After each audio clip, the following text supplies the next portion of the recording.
మనం ఆదికాండం ధ్యానం చేస్తున్నాం. చూడండి, ఆదికాండం 12వ అధ్యాయము 6-7 వచనాలు, 5, 6, 7 వచనాలు, 4 వచనాల వరకు మనం ధ్యానం చేశాం.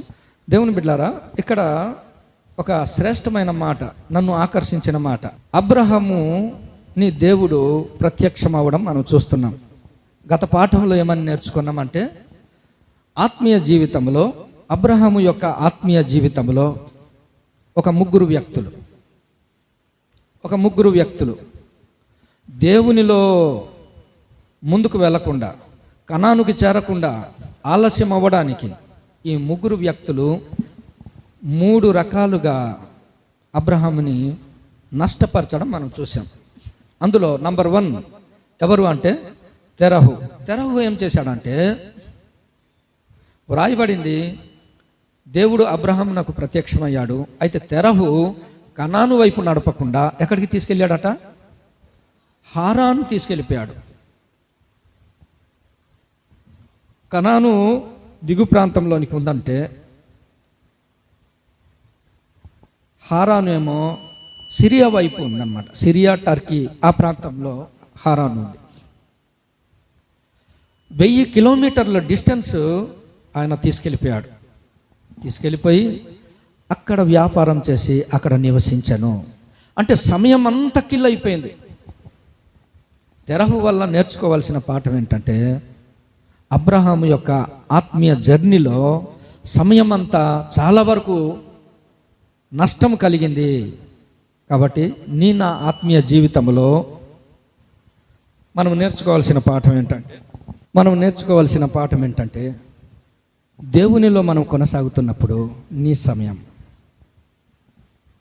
నువ్వు ఎప్పుడు దేవునిలో నీ సమయము నష్టపోకుండా, ఆ సమయాన్ని వేరే వాటికి వాడుకోకుండా, ఆ సమయాన్ని దేవునికి ఉపయోగకరంగా మార్చకుండా, తెరహు లాంటి వాళ్ళు నీ జీవితంలో ఇన్వాల్వ్ అయినప్పుడు నువ్వు జాగ్రత్త పడిపోవాలి. దేవునితో నువ్వు గడుపుతానన్నప్పుడు స్నేహితుడు వస్తాడు, దేవునితో గడుపుతానన్నప్పుడు బంధువులు వస్తారు, దేవునితో గడుపుతానన్నప్పుడు నీ ఎగ్జామ్స్లు గుర్తొస్తాయి, అప్పటి వరకు నీకు గుర్తురావు. దేవునితో గడుపుతానన్నప్పుడు ఇంకా రకరకాలైనవి గుర్తుకొచ్చి దేవునిలో నీ సమయాన్ని ఆయన దొంగలించేస్తాడు. అందుకే సమయమును పోనీయక, దేవుని లేఖనంలో ఉంది. దేవుని బిడ్డ, గత సంవత్సరం దేవునిలో నీ సమయాన్ని నువ్వు కాల్కులేట్ చేయి, పెన్ను పేపర్ పట్టుకొని ఎన్ని గంటలు గడిపావో ఒకసారి కౌంట్ చేయి. మనసులో చాలా బాధ అనిపిస్తాయి. నేను తీర్మానం చేసుకున్నాను, ప్రభువా 24వ సంవత్సరం అలాంటి జీవితం కాకుండా ఈ సంవత్సరం నీ వాక్యం విషయంలో నేను శ్రద్ధ తీసుకోవాలి. రోజుకి 5 అధ్యాయాలు, ప్రతిరోజు 5 అధ్యాయాలు నేను చదువుకోవాలి. At any cost, any difficult అని ఒక తీర్మానం చేసుకున్నాను. ఎందుకంటే దుష్టుడు నాలో సమయం అంతటిని కిల్ చేశాడు, దొంగతనం చేశాడు, లూటీ చేశాడు. నీ జీవితంలో అలాంటి వారి విషయంలో నువ్వు జాగ్రత్త పడాలా. దేవుడే సమయం నష్టపోకుండా దేవుడు ఏం చేశాడట? తెరహును మెల్లగా సైడ్ చేశాడు. నంబర్ 1. నంబర్ 2, లోతు ఎంటర్ అయిపోయాడు. ఆత్మీయ ప్రయాణంలో లోతు ఎంటర్ అయ్యాడు. ఎంటర్ అవ్వడం ఈజీ, పాపం ఇంతకుముందు చెప్పాను. పాపము, బలహీనతలు నీ జీవితంలో ఎంటర్ అయిపోవడం ఈజీ, బయటికి పంపించడం నీ జీవితంలో చాలా కష్టం. చాలామంది యవనస్తులు ఫోన్ అడిక్ట్ అయిపోతున్నారు. మనలో కూడా చూడండి, టీవీ ఆన్ చేయడం ఈజీ, అందరు వినాలా. టీవీ ఆన్ చేయడం ఈజీ, ఆఫ్ చేయడం కష్టం. మీరు ఎప్పుడైనా అబ్జర్వ్ చేయండి. 3 ఛానల్ ఉంటే 3 ఛానల్ చూస్తాం, తర్వాత ఆఫ్ చేస్తాం. ఒకవేళ దేవుని దయ వల్ల 10 ఛానల్ వచ్చిందనుకో, 3 చూసి ఆపము, 10 చూస్తాం. ఒకవేళ దేవుడు మహాకృప చూపి 20 ఛానల్ నీకు ఇచ్చాడు అనుకో, చూడండి టీవీ చూసే వాళ్ళని మీరు ఎప్పుడైనా అబ్జర్వ్ చేయండి. ఇక్కడ కూడా అంతే. దేవుడు అన్నాడు యు డిలీట్ అన్నాడు, అంతే. నాకు న్యూస్ కొద్ది చదవడం చాలా ఇష్టం. దేవుడు అన్నాడు యు డిలీటెడ్ అన్నాడు, అంతే. అంటే న్యూస్ చదవడం తప్పని కాదు, నా సమయం అటు డైలీ హంట్స్ అని నా యాప్ ఉండేది. టింగ్ అని వచ్చేది, ఏటా అని చూసేసేవాడిని. ఏదో ఎగ్జామ్కి అదేదో ఇంపార్టెంట్ క్వశ్చన్ లాగా. మన జీవితాల్లో దేవునితో గడపకుండా దేవుని సహవాసంలో ఉండకుండా లోతు ఎంటర్ అయిపోయాడు. లోతు లాస్ట్కి అబ్రహాం ఏమంటాడు తెలుసా? నువ్వు ఇటు వెళ్తే నేను ఇటు వెళ్తాను అంటాడు. ఎంత పెయిన్ఫుల్ తెలుసా? మన ఇద్దరికి ఎందుకు గొడవ? దేవుని బిడ్డలారా, it is very painful thing. అందుకే నీ జీవితంలో రిలేషన్ విత్ గాడ్ అనేది చాలా జాగ్రత్తగా ఉండాలి. దేవునితో మన సహవాసము సంబంధం చాలా బాగుండాలి. దినదినము వాటిని పరీక్షించకపోతే హవ్వ దగ్గరికి సర్పం వచ్చినట్టుగా, అబ్రహాం దగ్గరికి లోతు వచ్చినట్టుగా, యూదా ఇస్కరియోతు యేసు ప్రభు శిష్యుల్లో చేరినట్లుగా చేరిపోతాడు. వెళ్ళడం ఎంత కష్టం తెలుసా? నా చెలికాడ నువ్వు చేయనదేదో త్వరగా చేయనైనా అన్నాడు యేసు ప్రభు లాస్ట్కి. నువ్వు ఎలుపు అని యేసు ప్రభు కూడా చెప్పలేకపోయాడు.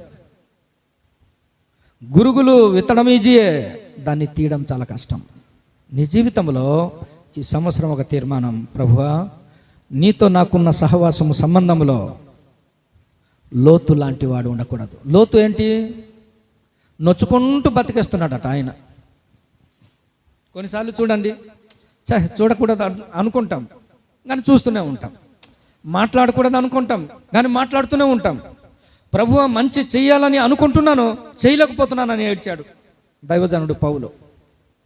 చెయ్యకూడదు అనుకుంటున్నాను, చేస్తున్నాను, చెయ్యాలనుకుంటున్నాను, చేయలేకపోతున్నాను. అయ్యో ఎంత దౌర్భాగ్యము నా జీవితం అన్నాడు. ఇంత ఏమంటాడు? మరణము నాకు లోనగు ఈ శరీరము నుండి నన్ను ఎవరు రక్షిస్తాడంటే యేసు ప్రభు ఎంటర్ అయ్యాడు. మన జీవితాల్లో దేవునితో సహవాసము సంబంధం, బాయ్ ఫ్రెండ్ కానీ, గర్ల్ ఫ్రెండ్ కానీ, సినిమాలే కానీ కదా, dirty things what ever it may be, ఏదైనా సరే నీ సహవాసంలో, దేవునితో నీకున్న సహవాసంలో లోతు లాంటి వాడు నొచ్చుకుంటూ ఏదైనా ఒక పాపం నీలో ఉంటే దాన్ని మనం డిలీట్ చేయాలి. నంబర్ 3, హాగరు కూడా ఎంటర్ అయిపోయింది. అబ్రహాము ఎంత పెయిన్ఫుల్ తెలుసా? ఎంత బాధపడ్డాడు తెలుసా? పాపం ఎంటర్ అవ్వడం ఈజీ. ఇప్పటి వరకు రెండవ రాకడ వరకు ఇస్సాకు సంతానానికి, ఇస్మాయిల్ సంతానానికి పోరాటమే. దేవుని బిడ్డలారా, మన జీవితంలో హాగర్ లాంటి వాళ్ళు ఎంటర్ అయితే సంఘములో కూడా దేవుని ప్రజలకు ఇస్మాయిల్ లాంటి వారికి ఎప్పుడు సమస్యలే. ఇస్మాయిల్ ఎలాంటి వాడు? హేళన చేసేవాడు. ఇస్మాయిల్ ఎలాంటి వాడు? అసూయపడేవాడు. ఇస్మాయిల్ ఎలాంటి వాడు? శరీర సంబంధి. బైబిల్ రికార్డ్ చేసింది. ఇస్మాయిల్ ఎలాంటి వాడు? దేవుని వాగ్దానానికి వ్యతిరేకమైన వాడు. ఇలాంటి ఎలిమెంట్స్ మన జీవితంలో ఉన్నప్పుడు better to delete what ever the cost. మూల్యం ఎంత అయినప్పటికీ డిలీట్ చేయాల్సిందే. నా జీవితంలో ప్రయత్నం చేస్తూనే ఉన్నాను. కాబట్టి ఈ 3 విషయాలు ఇంతకుముందు మనం నేర్చుకున్నాం. ఈరోజు నాకు నచ్చిన మాట ఏంటంటే 7వ వచనంలో అద్భుతమైన మాట దేవుడు రాశాడు. తనకు ప్రత్యక్షమైన యెహోవా. ఎంత మంచి మాట! దేవుడు ఎలాంటి వాడట? అబ్రహామునకు ప్రత్యక్షమైన వాడు. ఈ అనుభవము అబ్రహాము యొక్క జీవితాన్ని మార్చేసిందండి. ఈరోజు మందిరానికి మనం ఎందుకు రావాలి తెలుసా? దేవుని సన్నిధిలో మనం ఎందుకు కూర్చోవాలి తెలుసా? దేవుని ప్రత్యక్షత కొరకు. ఎందుకు దేవుని సన్నిధికి వచ్చి దేవుని సన్నిధిలో ప్రభువా నువ్వు సెలవిమ్ము, నేను వింటాను ప్రభు అని దేవుని సేవకులు అంటున్నారు తెలుసా? నీ దాసుడు ఆలకించుచున్నాడు, నువ్వు సెలవి అని ఎందుకు అంటున్నాడు తెలుసా? అబ్రహాము యొక్క జీవితమే మార్చివేసింది. ఈ అనుభవము సంఘంలో ప్రతి ఒక్కరికి అవసరం. దేవుని యొక్క ప్రత్యక్షత అంటే ఏంటి? దేవుడు కనబడి తన ఉద్దేశాలని తెలియజేయడం, దేవుడు మనతో మాట్లాడడం, దేవుడు మన జీవితాలని బాగు చేయడం, దేవుడు మన జీవితాల్ని కట్టడం, దేవుడు మన జీవితాల్ని నడిపించడం, దేవుడు తన ప్రణాళికలన్నింటినీ తెలియజేయడం జరుగుతుంది ప్రత్యక్షతలోనే. అక్కడ చూస్తే దేవుడు ప్రత్యక్షమైన తర్వాత ఏమన్నాడు తెలుసా? అబ్రహాముని ఆశీర్వదిస్తున్నాడండి. అసలు ఈ అనుభవం గురించిన జ్ఞానం చాలామందికి లేకే దేవుని ఆశీర్వాదం కోల్పోతున్నాడు. అందుకే దేవుని సన్నిధిలో ఒక్క నిమిషం గడపలేకపోతున్నాడు. దేవుని ప్రత్యక్షత తర్వాత జరిగే నెక్స్ట్ ఇన్సిడెంట్ ఏంటంటే ఆశీర్వాదమే. చూడండి 1వ వచనంలో ఏమని ఉందంటే, దేవుడు ప్రత్యక్షమయ్యాడు అని మనం యెహోషువ గ్రంథం 24వ అధ్యాయం 2వ వచనంలో ఉంది. మహిమ కలిగిన దేవుడు ప్రత్యక్షమయ్యాడు అని వ్రాయబడింది. ఇక్కడేమని ఉంది, యెహోవా డైరెక్ట్ మాట్లాడినట్టు ఉంది. అంటే దేవుని ప్రత్యక్షతలో దేవుడు మాట్లాడతాడు. అర్థమవుతుంది పిల్లలు? దేవుని ప్రత్యక్షతలో ఏమవుద్దట, దేవుడు మాట్లాడతాడు, దేవుడు ఆశీర్వదిస్తాడు. 1వ వచనంలో చూస్తే ఆశీర్వాదం, 1, 2, 3 వచనాల్లో చూస్తే అద్భుతమైన ఆశీర్వాదం. 7వ వచనములో 6వ వచనములో 7వ వచనములో కూడా ఏమని అంటాడంటే, అబ్రహామునకు ప్రత్యక్షమై నీ సంతానమునకు ఈ దేశము ఇస్తానని ఆశీర్వదిస్తున్నాడు. అంటే దేవుని ప్రత్యక్షత తర్వాత జరిగే ప్రక్రియ ఏంటంటే ఆశీర్వాదం. కాబట్టి వీటి కొరకు నేను దేవుని మాటలు ఆలకించాల. అన్న దేవుడు ఎలా మనకు ప్రత్యక్షమవుతాడు అంటే, హెబ్రీ పత్రిక 1:1 అంటాడు, దేవుడు నానా విధాలుగా మాట్లాడిన దేవుడు ఈ కాలమందు తన కుమారుడైన యేసు ప్రభు ద్వారా మనతో మాట్లాడుచున్నాడు. వాక్యమై ఉన్న దేవుడు మనతో మాట్లాడతాడు. కాబట్టి దినదినము మనం దేవుని వాక్యాన్ని చదవాలి, దినదినము వాక్యాన్ని మనం నేర్చుకోవాలి. నా జీవితంలో చూడండి, దేవుని యొక్క ప్రత్యక్షత అంటే నాకు చాలా ఇష్టం. నేను చదువుకున్నప్పుడు, ప్రభువా నాకు జ్ఞానం లేదు ప్రభువా అంటే, the fear of the lord is the beginning of the knowledge అన్నాడు. ఏంటంట, ఇంగ్లీష్లో చాలా బాగుంది. తెలుగులో ఏమని ఉంది తెలుసా? పిల్లలు వినండి. యెహోవా యందు భయభక్తులు కలిగి ఉండుట అని తెలుగులో ఉంది. ఇంగ్లీష్లో ఏమని ఉంది తెలుసా? The fear of the lord is the, అంటే నీకు నాలెడ్జ్ బిగిన్ అవ్వాలంటే ఏం చేయాలి? నువ్వు దేవుని యందు భయం కలిగి ఉండాలి, భక్తి కలిగి ఉండాలి. దేవుని యందు భయభక్తులు కలిగే కొలది నీలో జ్ఞానం ప్రారంభమవుతాయి. ప్రభువా నాకు జ్ఞానం లేదంటే ఆ వాక్యం ద్వారా మాట్లాడాడు. ప్రభువా నేను బీటెక్ చదవాలంటే ఆదికాండం 28:15 ప్రకారంగా దేవుడు నాకు ఆంధ్ర యూనివర్సిటీలో సీట్ ఇచ్చాడు. ప్రభువా నాకు ఉద్యోగం కావాలి అంటే యెషయా గ్రంథం 60వ అధ్యాయం 1వ వచనం ప్రకారంగా దేవుడు నాకు ఉద్యోగం ఇచ్చాడు. ప్రభువా నా మ్యారేజ్ విషయంలో ఇది నా పరిస్థితి అంటే సామెతల గ్రంథం 23:3 1 నుండి 3 వచనాల వరకు చాలా స్పష్టంగా ఇచ్చి నా ఫ్యామిలీని క్లారిటీ ఇచ్చేశాడు. నా జీవితంలో, నా సేవ జీవితంలో ప్రభువా నా సేవ ఎలాగుండాలి అంటే కొలసి పత్రిక 1:28 ప్రకారంగా దేవుడు చాలా క్లారిటీ ఇచ్చాడు. ప్రభువా సంఘం కట్టబడాలి, స్థలం లేదు, మందిరానికి డబ్బులు లేవు ప్రభువా అంటే, అంధకార స్థలములలో దాచబడిన నిధులను నీకు ఇస్తానని యెషయా గ్రంథం 45:3 ప్రకారంగా దేవుడు మాట్లాడేవాడు. దేవుని యొక్క ప్రత్యక్షత నీకు ఆశీర్వాదం. ఈరోజు నీవు దైవ ప్రత్యక్షత కలిగి ఉండాలని ప్రార్థనలు, జూమ్ ప్రార్థనలు, సహవాసం, why we are arranging all these things. ఎందుకు ఇవన్నీ ఏర్పాట్లు చేస్తున్నామంటే, పరిచర్యలో ప్రతి ఒక్కరిని ఎందుకు పాలిభాగస్తులు చేస్తున్నామంటే, వారు నడిచి వెళ్ళుచుండగా స్వస్థత నొందారంట. అంటే పరిచర్యలో నీకు ఆశీర్వాదం, పరిచర్యలో నీకు స్వస్థత. నా జీవితంలో నేను అనుభవించాను, నేను మీకు చెప్తున్నాను. చాలా క్లారిటీగా దేవుడు తన ఉద్దేశాలు బయలుపరుస్తాడు. తనకు ప్రత్యక్షమైన యెహోవా ఎంత మంచి దేవుడు. దేవుడు ప్రతి ఒక్కరిని కనబడతాడు, మాట్లాడతాడు. అంత్యదినములలో మనతో మాట్లాడుచున్న దేవుడు. అందుకే ఈ దినాల్లో నేను చదివాను, ప్రభువా నువ్వు మాట్లాడతావు కదా, అప్పుడప్పుడు చాలా గ్యాప్ అయిపోతాయి. మీకు ఆ అనుభవాలు ఉన్నాయో లేదో. బైబిల్ చదివితే అర్థం అవ్వదు, బైబిల్ బోర్ అనిపిస్తుంది, నిద్ర వచ్చేస్తుంటుంది. దేవుడు మాట్లాడితే మళ్ళీ అలర్ట్ అయిపోతాం. చూసారా? ఎంత ఆ రోజల్లా అన్నం దొరకపోయినా పర్వాలేదు, తిరుగులేదు, ఇంకా పర్లేదు, దేవుడు మాట్లాడేశాడని ఎంత ఆనందం అయిపోతాయో. నేను మత్తయి సువార్త స్టార్ట్ చేశాను. రోజుకి 5 అధ్యాయాలని. మొదటి 5 అధ్యాయాలు చదివాను, 10 అధ్యాయాలు చదివాను. దేవుడు నాతో మాట్లాడిన మాటలు నాకు ఎంత ఆనందము, సంతోషం కలిగించిందంటే, మత్తయి సువార్త 16వ అధ్యాయము 17 నుండి 22 వరకు చదువుతున్నాను. దేవుడు నాతో మాట్లాడే మాటలు అక్కడ వ్రాయబడింది. సీమోను పేతురుకి అంటాడు, నీవు ధన్యుడవు అన్నాడు. సీమోను పేతురు, నీవు ధన్యుడవు, ఎందుకంటే తండ్రి వలన నేను ఎవరినో నువ్వు కనుక్కున్నావయ్యా, మనుషుల ద్వారా కాదు, నీకు బయలుపరిచింది దేవుడు అన్నాడు. మనోడికి ఇంకా ఎలా తయారయ్యాడు చూడండి ఒకసారి. 22వ వచనం. ఈ మాట ఆలోచించారా? ఈ మాట మీరు ఆలోచించారా? అరే, ధన్యకరమైన ఆశీర్వాదం పొందిన పేతురు యేసు ప్రభు రాబోయే దినాల్లో తన జీవితంలో ఎలాంటి కష్టాలు, ఎలాంటి బాధలు, తన పరలోకపు ప్రయాణము ఎలాగుండబోతుందో ముందే చెప్పాడు. చెబితే ఈ వచనం దగ్గర నేను చాలా ఏడ్చాను, ఆగిపోయాను. మీరు ఈ వచనం చదివినప్పుడు మీకు ఎలాగ అనిపించిందో? దేవుడు తన ఉద్దేశాలు చెప్తుంటే యేసు ప్రభు చేయి పట్టాడంట. ఎవరు? పేతురు. చివరికి ఆ మాట చివరిన ఏమని వ్రాయబడింది తెలుసా? యేసు ప్రభుని గద్దింపసాగెను. ఎంత బరి తెగింపండి. ఈనాడు మీరు లోకంలో చాలా మందిని చూస్తుంటారు. దేవుడు ఎంతో ఆశీర్వాదకరమైన ఆత్మీయ జీవితం ఇచ్చి కుటుంబాల్ని ఆశీర్వదించి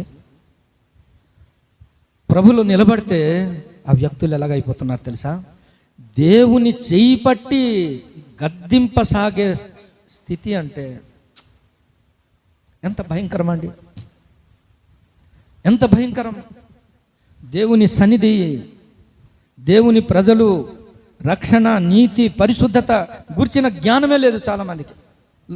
ఆదికాండము 19వ అధ్యాయము, ఆదికాండం 19వ అధ్యాయము 18వ వచనం. లోతు, చాలు చాలు ఒక్క మాట, ఎంత డెప్త్గా రాశాడు దేవుడు. ఇప్పుడు రమేష్ తమ్ముడు ఏదైనా అన్న ఈ పాట పాడదామన్నా అంటే నేనేమంటాను? సరసనగా ఓకే తమ్ముడు అంటాను. లేకపోతే ఒక చెల్లి, లేకపోతే ఒక అక్క, అన్న ఈ పాట ఇలా పాడదాం, లేకపోతే అన్న ఈ లోపల నేను కూడా ఒక పాట పాడతానంటే నేనేమంటాను? అలా కాదు అని నేను అనడానికి కొద్ది సంశయిస్తాను కదా. ఎవరైనా ఒక సలహా ఇచ్చారనుకో, నేను ఎప్పుడు నో అని ఎప్పుడు చెప్పను. మీరు ఎప్పుడైనా చూడండి, మీరు కూడా అలాంటి వాళ్ళే. అన్న బాధపడతాడని, లేకపోతే అక్క బాధపడుతుందని, సర్లే ఆ టైంకి ఏమంటామట, సర్లే బ్రదరు, లేకపోతే సర్లే అన్న అంటాం తప్ప లేదు అని గీత గీసిన వాళ్ళు ఎవరు లేరు ఇక్కడ కదా. కానీ ఇతను ఎలాంటి వాడు? ఈ లోతు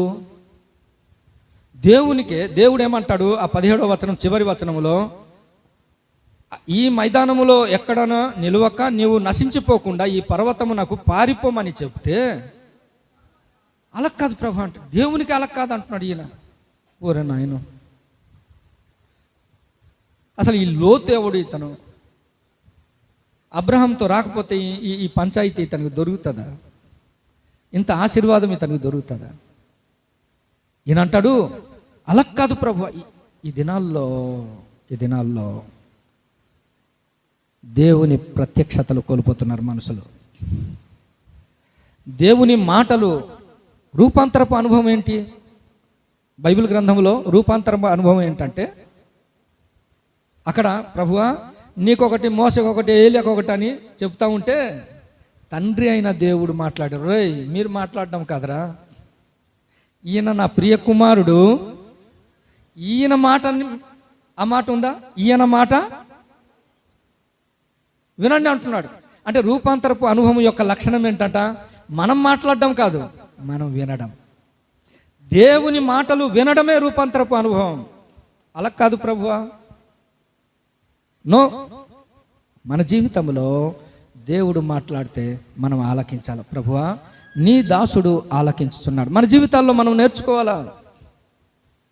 మనం చూస్తే దేవుని బిడ్డలారా, మన జీవితాల్లో మనం చూస్తే, పేతురు చూస్తాడు, ప్రభు యొక్క చేయి పట్టి అప్పుడు అంటాడు దేవుడు, సాతానా వెనక్కిపో అంటాడు. అంతే.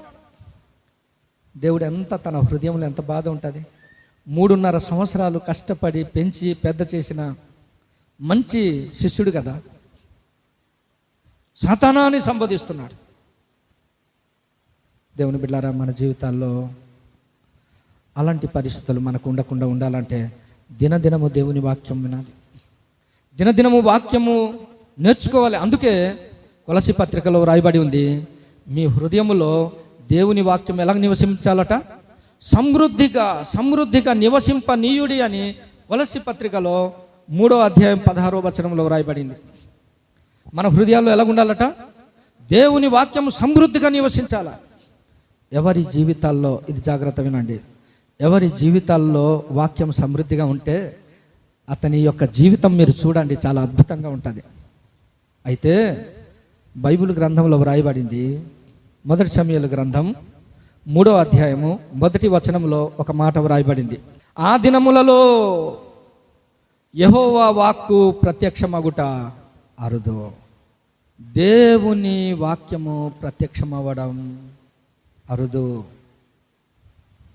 దేవుడు నాతో ఏమన్నాడు తెలుసా? సురేంద్రపాల్, నీ జీవితంలో ఈ పరిస్థితి నీకు ఉండకూడదు అన్నాడు. ఒక అధ్యాయం చదివితే అర్థం అవ్వలే, రెండోసారి చదివితే అర్థం అవ్వలే, మూడోసారి చదివితే ఒక్క వచనం అర్థమైంది. ఏమి చదవకుండా ఉంటే ఇంకేం అర్థమవుతాయి? ఆ దినములలో అరుదు. ఆ దినములు ఎలా ఉన్నాయి తెలుసా? 2వ అధ్యాయం 1 సమూయేలు గ్రంథం 2వ అధ్యాయము 17వ వచనం. ఆ దినములలో జనులు ఎలాగున్నారంటే యెహోవాకు నైవేద్యం చెల్లించడం. ఎందుకు లేరా చర్చ్, ఎందుకు లేరా బల్లులు, ఇంకా వద్దు. అక్కడికి వెళ్తే అక్కడ ఉన్న వాళ్ళు ఎలాంటి వాళ్ళట? 12వ వచనంలో వాకు పరిచర్యకు రెడీ అయిపోయాడండి, బాలుడండి. ఇది 2వ అధ్యాయంలో వ్రాయబడింది. 2వ అధ్యాయంలో ఇది రాయబడింది. 3వ అధ్యాయంకి రండి. 3వ అధ్యాయంలో అతని గురించి ఏమని రాయబడిందంటే 7వ వచనం చూడండి. ఆగండి. 3వ అధ్యాయంలో ఇంకా ఎరగలేదంట. 2వ అధ్యాయంలో దేవుడు అతని పరిచర్యను టిక్ పెట్టాడు, అంతే. దేవుని బిడ్డలారా, రక్షణార్థమైన మారు మనస్సు నీకు లేకపోవచ్చు, కానీ దేవుని ఎడల భయము భక్తి ఉంటే దేవుడు ఖచ్చితంగా నిన్ను జ్ఞాపకం చేసుకుంటాడు. దేవుడు ఖచ్చితంగా నిన్ను అంగీకరిస్తాడు. తర్వాత దినాల్లో చూస్తే దేవుడు తన వాక్కు ప్రత్యక్షతనిచ్చాడు. అలా విడిచిపెట్టేలే, సమూయేలుని అలా విడిచిపెట్టలేదు. ఈరోజు నువ్వు భయము భక్తి కలిగి దేవుని మందిరానికి వస్తున్నావు, నిన్ను దేవుడు తయారు చేసే విధానం ఎలాగుంటుంది తెలుసా? He will make you perfect in the presence of God. ఈరోజు నీ స్థాయి ఎరగకుండా, కానీ బైబిల్ ప్రోటోకాల్ ప్రకారంగా ఏఫోదు ధరించుకొని దేవుని పరిచర్యలో ఆయన ఉంటే దుర్మార్గులేమో దుమ్ము రేపుతున్నారట. దేవుని బిడ్డలారా, ఏలీ కాలం వరకు యెహోవా వాక్కు ప్రత్యక్షత అరుదు అని ఉంది. సమూయేలు బాలుడై ఉన్నాడు, ఎంటర్ అయిపోయాడు. అందుకే పిల్లలు మీరు జాగ్రత్త వినండి, మీ దినములలో వాక్య ప్రత్యక్షత అరుదు ఉండకూడదని మీరు ప్రార్థన చేయాలా. ఒక సమూయేల్లాగా మీరు అందరు తయారైపోవాలి. ఒక సమూయేల్లాగా మీరు తయారవ్వాలి. బాల్యము నుండి దేవుని పరిచర్య చేయడంలో మీరు సిద్ధపడాలి. అతని గురించి వ్రాయబడింది.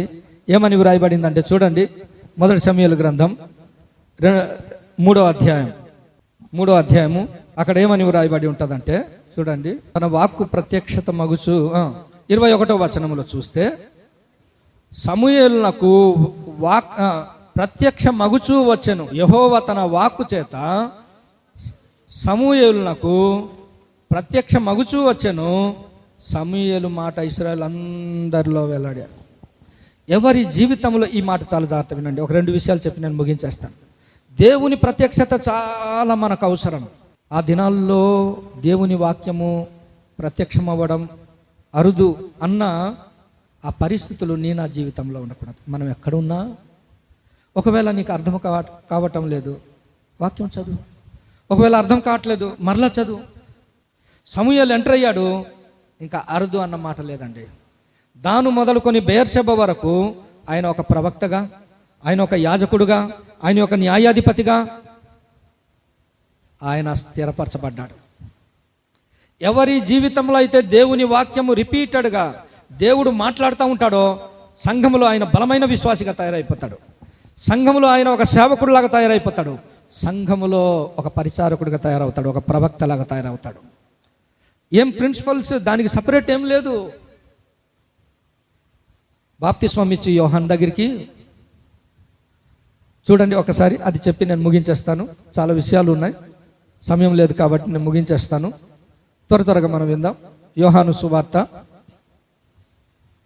1వ అధ్యాయం, యోహాను సువార్త 1వ అధ్యాయం 19వ వచనంలో ఏమని ఉందంటే, నీవు ఎవడవని అడుగుటకు యూదులు యెరూషలేము నుండి యాజకులను లేవీయులను యోహాను వద్దకు పంపి పంపినప్పుడు అతడు ఇచ్చిన సాక్ష్యం ఇదే. అతడు నేను ఎరుగననక ఒప్పుకొనెను, క్రీస్తును కాను అని ఒప్పుకున్నాడు. నువ్వు ఎవరు అంటే ఏలియా కాదని ఒప్పుకున్నాడు. నువ్వు ఎవరు అంటే ప్రవక్త కాదని ఒప్పుకున్నాడు. మనిషి చూస్తే యేసు ప్రభు లాంటి ప్రమాణాలు కలిగి బ్రతుకుతున్నాడు. అసలు నువ్వు ఎవరు బాబు? యాజకుడు చూస్తే నీలో ఆ రకమైన ఇది లేవు, నువ్వు చాలా గొప్ప వ్యక్తి, యేసు ప్రభు అంటే కాదన్నాడు. ఏలియా లాంటి ప్రమాణాలు కలిగిన జీవితం జీవిస్తున్నాడు. నువ్వు ఎవరు అంటే కాదన్నాడు. నువ్వు ప్రవక్తవా అంటే కాదంటున్నాడు. అది నువ్వు ఎవడంటే యెషయా గ్రంథంలో బైబిల్లో ఒక వాక్యం ఉంది, ఆ వాక్యం చదివి దాని ప్రకారంగా నడుస్తే ఇదిగో నేను తయారయ్యాను అన్నాడు. ఎంత మంచి విశ్వాసి అండి. ఆ వచనము ఎన్నిసార్లు మీరు చదువు, ఇది దేనికి సంబంధించిందంటే ఇది బాప్తిస్మం ఇచ్చే యోహానికి సంబంధించిందే. 12వ అధ్యాయం ఆదికాండం 12:1 ఎన్నిసార్లు మీరు చదవండి. ఈ వచనం దేనికి సంబంధించిన ఈ ఆశీర్వాదం అంటే ఇది అబ్రహామునకు సంబంధించిందే. వాళ్ళు సొంతం చేసేసారు అంతే. దేవుని వాక్యాన్ని ఇది నాది అని వాళ్ళు తీసేసుకున్నారు. ఈరోజు నీవు నేను ఏ స్థాయికి ఎదగాలి తెలుసా? ఫలానా వాక్యం నాదండి, నేను చదువుకోవడానికి ఇదిగో ఈ వాక్యం నాదే, నేను ఉద్యోగం పొందడానికి నేను అలా తయారవుతున్నాను, నేను ఉద్యోగం పొందుకోవడానికి ప్రభువా అంటే దేవుడు అన్నాడు యెషయా గ్రంథం 61 నీదే, పో నీకు జాబ్ వస్తుంది అన్నాడు. నా జీవితంలో ప్రతిదీ నాకు ట్రాన్స్ఫర్ అవ్వాలని కొంతమంది భక్తులు ప్రార్థన చేశారు. ప్రభువా వారిని దీవించు, నా జీవితంలో నాకు నష్టం జరిగిపోతుంది, కాపాడు అంటే మత్తయి సువార్త 9వ అధ్యాయం ద్వారా మాట్లాడి ఇక అధికారి అంటాడు, నా కూతురు చనిపోయినా పర్వాలే, నువ్వు వచ్చి చెయ్యి ఈ ప్రభు అంట. నేను కూడా అన్నాను, ప్రభువా ఫైల్ కదిలింది అయినా పర్వాలే, ఒకసారి నన్ను ముట్టు ప్రభు అన్నాను, అంత క్యాన్సిల్ అయిపోయింది. దేవుని బిడ్డలారా, మన జీవితాల్లో ఎన్నో అసాధ్యాలుగా పరిస్థితులు కనిపిస్తుంటాయి. అబ్రహాముకి దేవుడు మాట్లాడినప్పుడు అద్భుతమైన వాగ్దానం ఇచ్చాడు. తన జీవితంలో ఎక్కడ అతను సందేహించలేదు, సంశయించలేదు, ప్రశ్నించలేదు. ఆ మాట చెప్పినట్టు ముగిస్తాను చూడండి. ఆదికాండం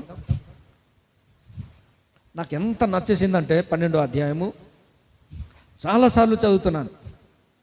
12వ అధ్యాయము 5వ వచనం, 1-2 వచనాలు అక్కడ వెళ్ళుము అన్నాడు, ఇక్కడ ఈయన వచ్చేసాడండి. సుదీర్ఘమైన 600 కిలోమీటర్ల ప్రయాణం. దేవుడు మాట్లాడాడు, దేవుని మాటకి లోబడి ప్రయాణం చేశాడు, చేరిపోయాడు. ఎంత పర్ఫెక్ట్ ప్రయాణం అండి. ఉల్లిపాయలు తీసుకురమ్మంటేనే ఇన్ని ప్రశ్నలు మనకు అడుగుతారు మన పిల్లలు. మిరపకాయలు తీసుకురమ్మంటే ఏ షాప్కి వెళ్ళాలా, ఎక్కడికి వెళ్ళాలా, ఎంత. దేవుని బిడ్డలారా, అక్కడ ఒక మాట నాకు ఆదరించింది. తనకు ప్రత్యక్షమైన యెహోవాకు ఒక బలిపీఠం ఆయన ఎందుకు కట్టాడు, తర్వాత నేను మాట్లాడతాను. తన జీవితంలో ఇంత సంతోషం ఎందుకు తెలుసా? అక్కడ కనానీయులు ఉన్నారు. ఆ దేశంలో అప్పటికే కనానీయులు ఉన్నారు. ఇతని దగ్గర ఆస్తులు ఉన్నాయి, ఇతని దగ్గర ఉన్న సంపద అంతా దోచుకునే ప్రమాదం. కనానీయుల గురించి ఏమని వ్రాయబడింది తెలుసా? వాళ్ళు బాధ పెట్టేవాళ్ళు. కనానీయుల గురించి హోషేయ గ్రంథంలో వ్రాయబడింది, వాళ్ళ అన్యాయస్తులు, వాళ్ళు హేళన చేసేవారు, ఇబ్బంది పెట్టేవారు. మన జీవితాల్లో దేవుని సంఘంలో కనానీయుల్లాగా మనం ఉండడానికి వీల్లేదు. మనం చాలా చోట్ల చూస్తుంటాం. కనానీయుల సంతానం ఎక్కడుందట? అది చదివినప్పుడు నేను ఆశ్చర్యపోయాను.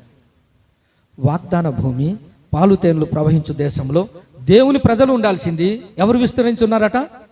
కనానీయులు విస్తరించున్నారు. ఎంత పెద్దటి. So many churches you see, చాలా సంఘాల్లో మీరు చూడండి కనానీయులే ఉన్నారు. అక్కడ దేనికైనా బరి తెగించేస్తున్నారు. కనానీయుడు భయంకరుడు, బాధ పెట్టేవారు. అందుకే దేవుని ప్రత్యక్షత అతనికి ఎలా ఉంది తెలుసా? అబ్బా ప్రభువా, 600 కిలోమీటర్ల ముందు పోనీ వెళ్ళడం ప్రయాణం ఏంటి? బస్సులో వెళ్ళిపోమన్నాడా, సైకిల్లో వెళ్ళిపోమన్నాడా, నడుచుకొని వెళ్ళాలా? పోనీ వెళ్ళిపోయినోడు గబగబా వెళ్ళిపోవడానికి చూస్తే సంపద సంపాదించారు, అక్కడ ఆస్తి అంతా సమకూర్చారు. ఒక రోజులో వెళ్ళడానికి లేదు. యాత్రలో దుష్టులు ఉంటారు, యాత్రలో దొంగలు ఉంటారు, యాత్రలో దోచుకునే వాళ్ళు ఉంటారు. ఎన్ని ప్రయాణాలు ఉన్నాయి, ప్రమాదాలు ఉన్నాయి. దేవుని ప్రత్యక్షత. అందుకే నేను రాశాను ఈ పాట. నాకు తోడుగా ఉండి, నాకు నీడగా ఉండి, నీ పర్ణశాలలో నన్ను కాయుచున్నావు. నాకు తోడుగా ఉండి, నాకు నీడగా ఉండి, నీ పర్ణశాలలో నన్ను. ఆయన ఎలా చేస్తున్నాడట? కష్టాలు ఉన్నాయి, బాధలు ఉన్నాయి, ట్రాన్స్ఫర్లు అయిపోతున్నాయి. ఒకవైపు చూస్తే డ్యూటీలు వేసేస్తున్నారు. ఇదిగో ఈరోజు డ్యూటీ వేయలేదు. మీరందరు చేసిన ప్రార్థన స్ట్రగుల్ స్ట్రగుల్ స్ట్రగుల్. దేవుని బిడ్డలారా, కానీ ఈ ప్రయాణంలో మూడు ప్రామాణికం తీసుకున్నాడు. ఒకటి, ఈ సుదీర్ఘమైన ప్రయాణంలో అబ్రహాం యొక్క విశ్వాసం చూస్తాం. ఈ సుదీర్ఘమైన ప్రయాణంలో ఆయన యొక్క విధేయత చూస్తాం. ఈ సుదీర్ఘమైన ప్రయాణంలో ఆయన యొక్క నిరీక్షణ చూస్తాం. అదే హెబ్రీ పత్రిక 11:8 అదే రాశాడు. ఈ మూడు ఎక్కడ తన జీవితంలో విశ్వాసము కోల్పోలేదు, ఎక్కడ తన జీవితంలో దేవునికి ఆయన ఎదురు తిరగలేదు. దేవునికి స్నేహితుడు అయిపోయాడు, దేవునికి ప్రవక్త అయిపోయాడు. విశ్వాసులకు తండ్రి. ఎందుకు తెలుసా? వాక్కు ప్రత్యక్షత. వాక్కు ప్రత్యక్షత కలిగిన సమూయేలు ప్రవక్త అయ్యాడు, యాజకుడు అయ్యాడు, న్యాయాధిపతి అయ్యాడు. అందరికీ ఒక మాదిరిగా మారిపోయాడు. కారణం తన జీవితంలో వాక్కు ప్రత్యక్షత. మోకరించండి, ప్రార్థన చేద్దాం. ప్రభువా, ఈ సంవత్సరం నువ్వు నాకు నీ వాక్యాన్ని ప్రత్యక్షత ఇవ్వాలి. సమయం లేదు కాబట్టి ముగించేస్తున్నాను. ఒకే ఒక మాట. అబ్రహాము జీవితంలో దేవుని వాక్కు ప్రత్యక్షత ఉంది. సమూయేలు దినాల్లో సమూయేలుకి వాక్కు ప్రత్యక్షత ఉంది. ఆయన ప్రవక్తగా, ఒక యాజకుడుగా, ఒక న్యాయాధిపతిగా మారిపోయాడు. అబ్రహాము కూడా అలాగే మారిపోయాడు. ఈ తీర్మానం చేసుకో, దేవుడు కృప చూపిస్తాడు. ప్రభువా, మాటి మాటికి నా జీవితంలో కూడా తరచుగా నీ వాక్యం ద్వారా నాతో మాట్లాడు. నా జీవితంలో ఒక విశ్వాసిగా మారిపోవాలి ప్రభువా. నా జీవితంలో నీ సేవకుడిలాగా మారిపోవాలి ప్రభువా. నా జీవితంలో నీ పనివాడిగా నేను మారిపోవాలి ప్రభువా. ఎదుకో ఎరుగని స్థితిలో నీ పని వద్దు ప్రభువా. నా వలన నీ బిడ్డలు అసహించకూడదు ప్రభువా. ఒక చిన్న ప్రార్థన చేయి, దేవుడు నీ ఎడల తన కృపను చూపిస్తాడు.